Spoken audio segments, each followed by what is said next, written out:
Oui, je crois que ce soit la CENCO, que ce soit l'ONU, ils sont en train de se rattraper, de se rattraper.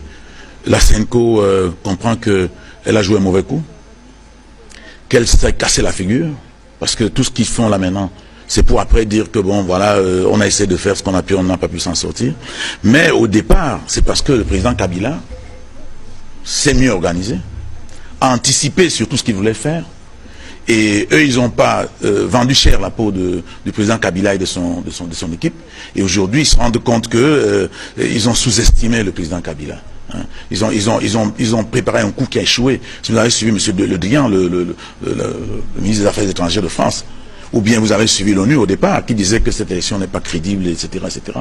Aujourd'hui, ils se rendent compte que les élections sont bien passées et que les Congolais ont organisé les élections de telle sorte qu'il n'y a pas de fissure pour eux pour entrer. Hein, c'est des, comment dirais-je, c'est des lions qui sont, n'est-ce pas, à côté d'une bergerie et qui ne voient pas la porte pour entrer et qui se met à bredouiller dehors parce que ce que l'ONU fait là, l'ONU bredouille, parce que ce qu'ils voulaient, c'était de créer une crise post-électorale au Congo, mais les Congolais ont mieux organisé les élections et aujourd'hui, vous avez vu en Côte d'Ivoire, il a fallu qu'on utilise, n'est-ce pas, la commission électorale, qu'elle donne un résultat qui sera contraire au résultat de la Cour constitutionnelle pour que dans cette confusion, on puisse y entrer.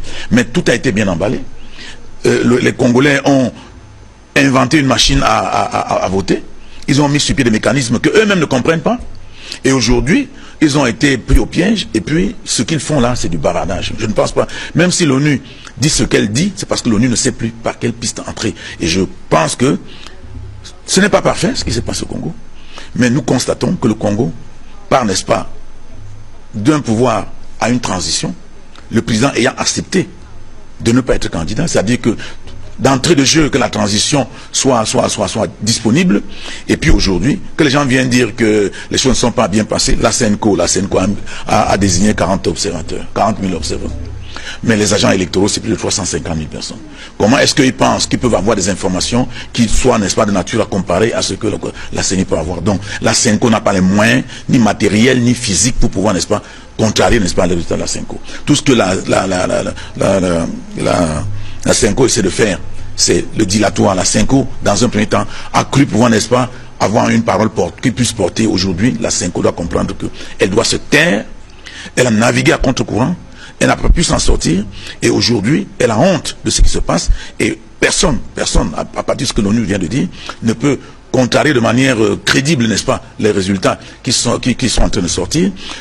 Je ne suis pas contre le fait que le parti de M. Kabila ou M.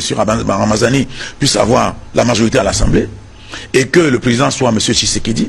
C'est un pouvoir avec un contre-pouvoir. C'est une grande première en Afrique. Et je crois que c'est très élégant pour les Congolais, n'est-ce pas, de développer ce genre de choses. Nous allons assister à une vraie démocratie là-bas. Et je crois que le Congo pourra prendre un élan, n'est-ce pas, pour son développement. Il faut noter sérieusement que la démocratie, c'est surtout ça. Le parti, ça dit que la pensée unique ne développe rien du tout. Vous avez vu qu'au Congo, aujourd'hui, le pouvoir sera en place et aura un contre-pouvoir. Et le président de la République a ses prérogatives. L'Assemblée a les siennes. Nous risquons d'assister, n'est-ce pas? Peut-être que le soleil de l'Afrique va se lever au Congo, parce que quand on regarde tous les autres pays, c'est du n'importe quoi. Nous avons fait des élections ici, avec 27 000 habitants, il n'y a eu que 3 millions, 27 millions d'habitants, il n'y a eu que 3 millions d'électeurs. C'est-à-dire 9% des Camerounais. Et puis, il nous fallait presque un mois pour avoir le résultat. 40 millions de personnes étaient appelées aux urnes. En une dizaine de jours, en une quinzaine de jours, nous sommes en train de parler des résultats avec des événements, avec des réactions, etc., etc. Non, il faut saluer ce qui s'est passé au Congo. On n'a pas vu ça en Afrique. Vous avez vu en Côte d'Ivoire dernièrement. Quand il y a eu élection, après le premier tour, pendant que les gens applaudissaient, pendant que M. Ouattara et M.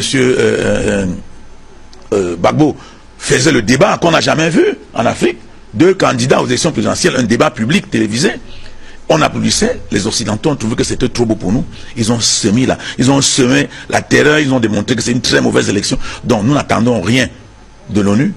Nous n'attendons d'ailleurs le président Kabila à financer ces élections lui-même. Le Congo a même demandé à l'ambassade de l'Union européenne de libérer le Congo pour que les Congolais travaillent eux-mêmes. Le résultat qu'il y a aujourd'hui, c'est un résultat qui appartient aux Congolais. Et tous ceux qui essaient de naviguer à contre-courant sont les pions de l'impérialisme, parce que je peux vous assurer que ce soit l'ONU, que ce soit la France, que ce soit la Grande-Bretagne, tout l'Occident est en train de pleurer parce que le Congo est une source de richesse, source de ressources pour eux. Vous voyez qu'ils ont atteint chez eux, en Europe, le sommet, n'est-ce pas, de leur politique. En France, on voit que ça ne peut plus fonctionner. Les gilets jaunes sont dehors. Il n'y a aucune solution au problème des gilets jaunes. Macron qui est en train de parler de débat dans tous les sens. La dame qui devait même diriger le débat a démissionné, tout ça. C'est la confusion généralisée en France. Ils ne trouvent pas d'issue. Et puis, quand ça ne marche pas, ça veut dire que le gâteau à partager est petit. Ils regardent vers l'Afrique. Le Congo était la terre de prédilection, n'est-ce pas, des impérialistes pour chercher tout trouver le gâteau. Et maintenant que les Congolais ont verrouillé, ce qu'ils font là, ils pleurent. Mais je pense qu'ils vont continuer à pleurer. Il faudrait qu'ils comprennent qu'ils doivent se mettre au travail et manger à la sueur de leur front. L'Afrique ne peut plus être, n'est-ce pas, la terre qui va pouvoir, n'est-ce pas, travailler pour les autres. Et moi, je suis heureux d'être africain quand je regarde le Congo. Je suis satisfait. Je suis plus que satisfait de voir que, quelque part en Afrique, les choses se passent comme cela. Même si, chez moi, au Cameroun, c'est ce que cela est. Mais je suis très heureux de voir les Congolais faire. Merci beaucoup, monsieur Emmanuel Kouni.